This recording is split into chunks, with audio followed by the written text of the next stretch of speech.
Désormais sans abri, sa case a été consumée par des flammes dans la ville de Barré.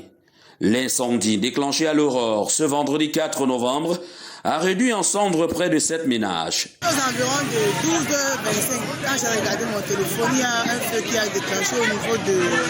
juste derrière la station de Barré. Vraiment qui a abîmé beaucoup de bâtiments.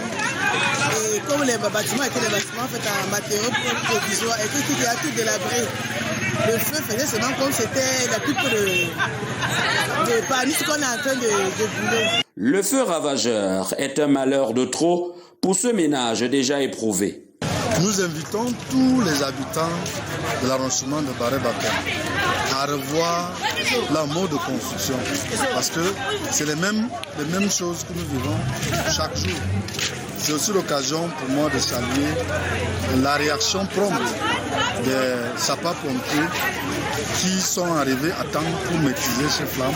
L'intervention des sapeurs-pompiers de Nkonsamba a stoppé l'élan des flammes et heureusement, pas de perte en vies humaines. On a été alerté par le commandant de brigade de gendarmerie de Paris. L'action de secours a porté essentiellement sur l'arrêt de la propagation pour éviter le feu de se propager. Un élan de solidarité est lancé à la suite de la visite des pompiers.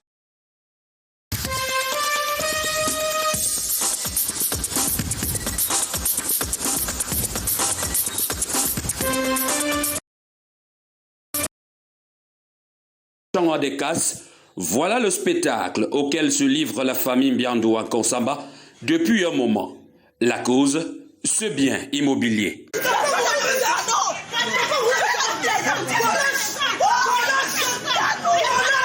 10 ans d'une atmosphère tendue et des tribunaux saisis.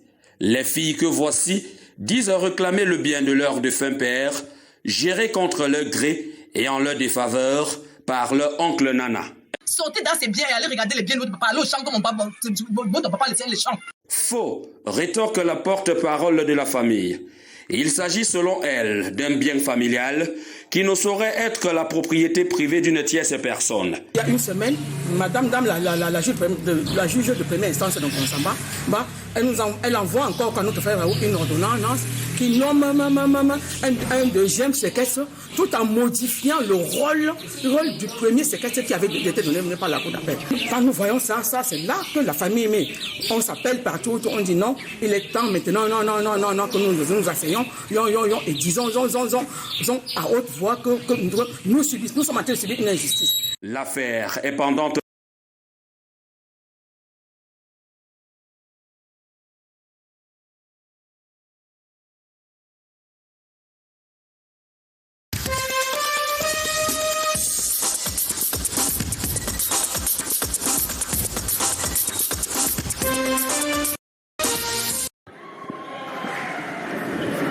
Simulation d'un acte de secourisme. Des nouveaux sapeurs-pompiers du port maritime de Douala. Ils ont démontré le savoir-faire acquis durant leurs 3 mois de stage. C'est une première personne opérationnelle formée, entraînée pour porter secours aux victimes d'accidents, de malaise et d'apparition de maladies.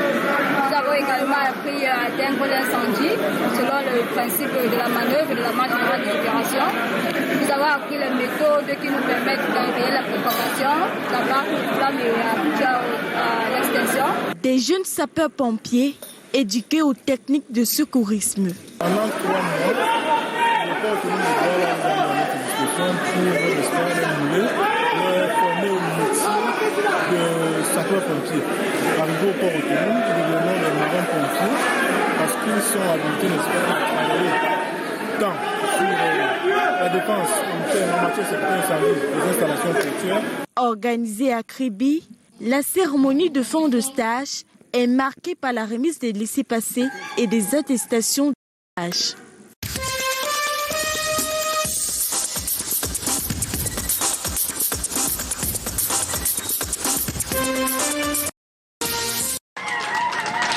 Voici les 10 désignés par les pairs.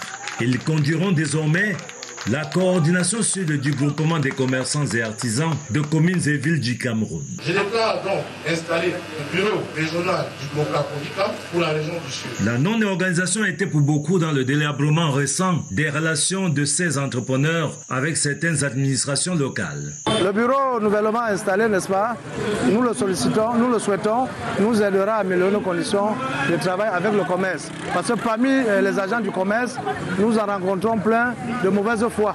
Le premier changement, c'est de rassembler tous les commerçants de la région du Sud. Ils pourront être le levier et l'interface entre les pouvoirs publics et les pairs. L'installation ici au marché central des Bolova du bureau régional par des pouvoirs publics témoigne du rôle de cette association sous encadrement du ministère des Petites et Moyennes Entreprises, de l'économie sociale et de l'artisanat. Il s'agit de restaurer la confiance au sein des membres du bureau régional d'une part et au niveau des commerçants et artisans de la région du Sud en général. De contribuer à l'hygiène et salubrité, à la dénonciation des actes incivils et les incivilités d'être les yeux et les oreilles des autorités administratives. Commerçants et artisans, mais aussi des administrations, misent sur cette interface pour restaurer la coopération.